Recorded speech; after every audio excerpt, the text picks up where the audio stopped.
ESG 환경 얘기를 하다 보니까 또 자동차 얘기도 하다 보니까 또 재밌는 얘기가 또 하나 문득 다른 얘기가 떠오르는데 지금 저희가 하는 얘기가 뭐냐면 다 연계된 얘기들이거든요. 어떤 하나의 어떤 좀 조약돌 하나 던진 물결이 일어나서 막 이렇게 세상을 바꾸는 것처럼 이런 건데 오늘 이 저희가 다뤄본 주제가 있는 내용은 아닙니다만 이 물결하고 관련돼서 어떤 흐름과 관련돼서 최근 저희가 빼놓은 정말 중요한 이슈가 하나 있습니다. 그건 바로 자동차 반도체 품귀 현상이죠. 차량용 반도체 품귀 현상인데요. 제가 왜 얘기를 하느냐 생뚱맞게 불을 하나 짚은 게 있어요. 얼마 전에 이 미국 텍사스에 진짜 이번에 한 번도 온 적이 없다 한파가 왔대요. 네. 그래서 이제 다 이제 전기가 끊긴 거죠. 근데 이제 사전에 공지를 했대요. 텍사스 주에서. 야, 이제 정전이 오니까 대비를 하세요. 근데 대비를 해도 막을 수 없는 정도의 한파가 불어닥친 거예요. 그래서 제가 사진도 찾아보니까 정말 엄청나게 왔더라고요. 이 자연재해거든요. 근데 그 텍사스 오스틴에 삼성전자 공장이 있는데 물론 차지하는 포션이 크진 않습니다. 자동차 반도체를 생산하는 포션은 크진 않아요. 근데 삼성만 있는 게 아니라 인피니언, ST, 뭐 마이크로일렉트로닉스, 그다음에 뭐 NXP 반도체 이 기업들 제가 말씀드린 기업들은 차량용 반도체 시장 상위 5위 안에 드는 그러니까 이 시장을 잡고 있는 강자들에 대한 얘기인데요. 이분들 공장이 거기서 이제 가동 멈추면 이게 이제 수급난이 생기는 건데 이 문제 터지기 전부터 부족하다 얘기 있었거든요. 근데 이 불을 붙은 거예요 지금. 불이 막 붙고 이제 기름을 부은 거죠. 말을 제가 거꾸로 했네요. 그래서 이 차량용 반도체 문제가 굉장히 좀 심하다. 이게 뭐냐? 이런 거죠. 작년에 이것 코로나랑 연관이 됩니다. 작년에 코로나가 터지고 나서 사람들이 다 비대면 근무했잖아요. 집에서 원격 교육하고. 그러니까 컴퓨터 수요가 엄청나게 늘어난 거예요. 네. 특히 노트북. 그러니까 반도체를 만드는 사람들, 반도체를 만드는 그러니까 위탁받아서 생산하는 파운드리 기업들도 이 PC가 돈이 되는구나. 이쪽에 물량이 엄청 모인 거예요. 그래서 차량용 반도체 쪽은 아까 말씀드린 기업들은 자기 공장이 따로 있어요. 본인들 공장에서 내고 일부는 주는 거예요. TSMC나 이런 파운드리 업체들한테. 네.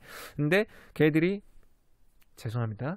TSMC가 PC 쪽이나 이런 쪽이 워낙 수요가 좋으니까 그쪽을 배정하고 이쪽을 뺀 거예요. 그러다 보니까 물량이 부족하고 미뤄지는 현상이 일어났고 그게 연쇄 효과가 나가지고 자동차 업체들이 차를 내야 되는데 못 내고 있는 거예요. 반도체 하나 없어서 못 내니까 이제 딜레이가 되잖아요. 근데 이게 재밌는 게 반도체 하나 없는데 아까 말씀드린 PC 포션이 늘어났다 그랬잖아요. 이게 다른 데도 연쇄 효과가 생기는 거예요. 예를 들면 이런 거죠. 차가 없는데 이러다가 잘못하면 스마트폰용 칩도 없겠다. 스마트폰용 칩 다 사자. 그래서 작년에 화웨이 제재가 터졌을 때 화웨이가 9월 전에 다 샀어요, 물건을. 그래서 한번 시장이 확 올랐었거든요. 똑같이 화웨이가 그렇게 되니까 오포, 비보, 샤오미가 그럼 내가 열심히 해야지 해서 다 산 거예요.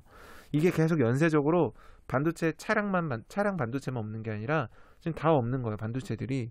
그래서 차량이 완성차가 제때 못 나오는 상황이 이제 생긴 거죠. 그래서 조지한 기자님 잘 아시겠지만 폭스바겐일 거예요. 아마 3분기까지 밀린다 뭐 이런 얘기도 있었던 것 같고 스마트폰도 지금 그런 얘기 있어요. 네, 밀릴 수도 있다. 근데 재밌는 게 여기 양극화가 생깁니다. 프리미엄은 되는데 되죠. 저가는 부족하고 그렇죠. 이렇게 되는 거죠. 그래서 이 ESG로 시작한 이 나비 효과가 이 차량용 반도체까지 왔는데 이 참 연쇄 효과가 큰 그런 시대를 우리가 맞이해 버렸다. 그럼 올해는 어떻게 되나요? 가격 상승으로 이어질 수가 있는 거예요? 네, 올해는 이게 이제 다음 영상 콘텐츠에서 한번 다뤄볼 주제인데요. 사실은 이 D램 가격, 낸드 가격은 이제 계속 뭐 하락하다가 이제 어느 정도 보합세로 왔었고 D램 가격은 하락하다 이제 반등 조짐, D램이 좀 빠릅니다, 움직임이. 그래서 1분기부터 빠르면 오를 거다 이런 얘기가 있었는데 이게 품귀가 나버리면 없어서 못 파는 거예요. 그럼 오르겠죠? 왜냐면 생산을 하고 싶어도 못 하니까. 그렇죠. 근데 뭐 단순하게 뭐 생산이 되는데 수요가 많아서가 아니라 생산 자체가 안 된다 그러면 이건 또 다른 문제거든요. 네, 그래서 좀 상황을 좀 지켜봐야 되지 않나라는 생각도 들고, 모르겠습니다. 올해 스마트폰 시장은 이제 결국은 이 IT 인더스트리에서 지금 가장 큰 포션 차지하는 건 매년 10억대 이상이 팔리는 스마트폰 시장이거든요. 네. 작년에 올해 한 13억대 정도 한다. 이게 성장이었어요. 한 4년 만에, 5년 만에 왔던 성장치인 것 같아요.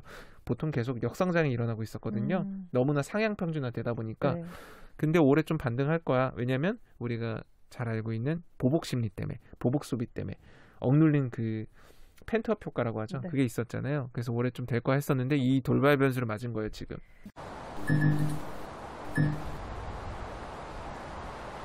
데이터 센터 인터넷 쪽도 마찬가지입니다. 코로나 때문에 비대면이 늘어나니까 그렇죠. 작년에 투자를 조금 보수적으로 했거든요. 네. 하반기로 오면서. 근데 올해 이것도 괜찮을 것 같아. 경기가 좋아질 것 같아. 그래서 데이터 센터 투자해야지 했는데 지금 이게 터진 거예요. 네. 그래서 이게 아마 굉장히 연쇄 효과를 좀 낼 것 같고요. 뭐 삼성전자 입장에서는 삼성은 주로 D램, 낸드, 메모리 반도체를 위주로 하고 비메모리 쪽은 애플리케이션 프로세서나 DDI나 MCU 뭐 이런 레거시 쪽 애플리케이션 프로세서는 좀 프리미엄입니다만 차량용 반도체라든지 아무튼 다른 응용 반도체 쪽은 좀 이렇게 포션이 그렇게 넓지는 않았는데 모르겠습니다. 이 기회로 어쩌면 좋은 기회를 얻을 수 있는 뭐 어떤 새로운 뭐 좀 뭔가 달라질 수도 있겠다. 잘 지켜봐야겠네요. 예, 그런 생각을 좀 하게 되었습니다. 그래서 아까 그 차량용 반도체 때문에 그 폭스바겐이나 다른 자동차 브랜드 출시가 늦어질 거라 말씀하셨잖아요. 네네. 그 테슬라도 마찬가지인 것 같아요. 그래서 최근에 모델 Y 스탠다드 레인지 판매가 중단된 이유 중에 하나가 그랬죠. 반도체이지 않을까에 대한 그 저희 유튜브 채널 독자분이 남겨주셨는데 권영관님이라고 제가 댓글을 보니까 반도체 부족으로 모델 Y 스탠다드 레인지 일시적으로 막은 게 아닐까요? 라고 언급을 한 바 있습니다. 그래서 저도 이 댓글을 보면서 많은 생각을 하게 된 게 현대기아차도 마찬가지로 차량용 반도체 부족으로 인해서 뭔가 수급 문제에 대한 우려가 있을 거다라고 증권가 애널리스트 측으로부터의 그 우려가 많이 나왔거든요. 맞아요. 그렇지만 뭐 현대기아차는 나름 준비했다, 뭐 대응할 것이다라고 이야기를 하지만 테슬라도 말 못할 사정이 있었을 겁니다. 뭐 본사에서도 전 세계 지사한테 우리는 앞으로 어떻게 할 것이다라고 지침도 안 보냈다고 하니 아무래도 반도체 분야는 서로 간에 그 NDA 관계도 있을 뿐더러 만약에 이걸 너무 다른 반도체 업체에 책임을 물리면 또 업계가 소송전으로 좀 이어질 수 있기 때문에 사람들이 하도 일론 머스크한테 왜 이렇게 막아놨냐 물어보지만 일론 머스크도 침묵할 수밖에 없는 이유 중에 하나가 바로 이와 관련된 역할이지 않겠는가 저도 추측이 되긴 합니다. 추가적인 거는 저도 한번 봐야 될 것 같아요. 그러니까요. 이 세상이 참 옛날보다 더 연결된 이 시대가 와버린 것 같아요. 그래서 뭐 저희 ESG 경영까지 다 이제 알아봤고 보통 계획을 세우면 참 이거 해야 되는데 하고 그 연말쯤 내지는 연초쯤에 이거 못해 참 아쉽다 이런 얘기 하잖아요. 저 같은 경우는 작년에 살 빼야지 했는데 지금 15kg가 쪄버렸거든요. 네, 전혀 안 그래 보이는데. 예. 마스크가 고마워요. 네, 감사합니다. 그래서 여러분한테 기자님들한테 한번 여쭤보고 싶은 게 아까 우리 계획을 얘기했잖아요. 그래서 이것만큼은 꼭 했으면 진짜 좋겠다.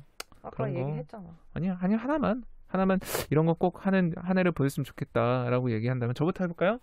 저는 소재 부품 장비 새로운 거지만 이런 포괄적인 걸 다룰 때마다 이 지디팟이나 이런 거 할 때마다 느끼는 게 뭐냐면 어떤 이렇게 줄이 생기는 것 같아요. 한 줄 이렇게 꿰뚫어 볼 수 있는 줄이랄까? 올해는 그 줄을 참 선명하게 잘 만들어서 내 기사나 내 영상 보는 사람들은 진짜 5분 안에 중요한 거 한번 싹 이해하고 괜찮았네. 요 정도? 네, 이런 거 한번 해봤으면 좋겠다. 네, 저는 그런 작은 희망이 있습니다. 네. 저는 그 쿠팡이 뉴욕 증시 이제 상장한다고. 네. 설 때 발표를 해서 떠들썩했잖아요. 예, 맞아요. 올해 이 이커머스 시장 판도 어떻게 변할지 너무 기대가 돼요. 그건 진짜 정말요. 저도요. 이게 코로나로 너무 앞당겨진 거잖아요. 우리 이런 유통과 물류 등등 해서. 근데 좀 네이버가 엄청 본격적으로 이제 관련 산업들의 투자도 하고 손도 잡고 하면서 이제 이 판도가 조금씩 변하고 있는데 쿠팡이 또 이제 쿠팡 원래 강자지만 또 이제 상장까지 한다고 하니까 더 큰 총알을 얻을 수 있는 거잖아요. 그렇죠. 그래서 이게 어떻게 재편될까? 다른 회사들도 많이 있는데 이들은 또 어떻게 살아남으려고 어떤 전략을 펼칠까 이런 게 좀 궁금해서 계속 좀 눈여겨볼 생각입니다. 그렇군요. 네. 조 기자님은 어떠세요? 개인적으로 두 가지 소망이 있는데요. 예, 역시. 네. 그러시네요. 한 가지는 전기차 화재 그만 났으면 좋겠고요.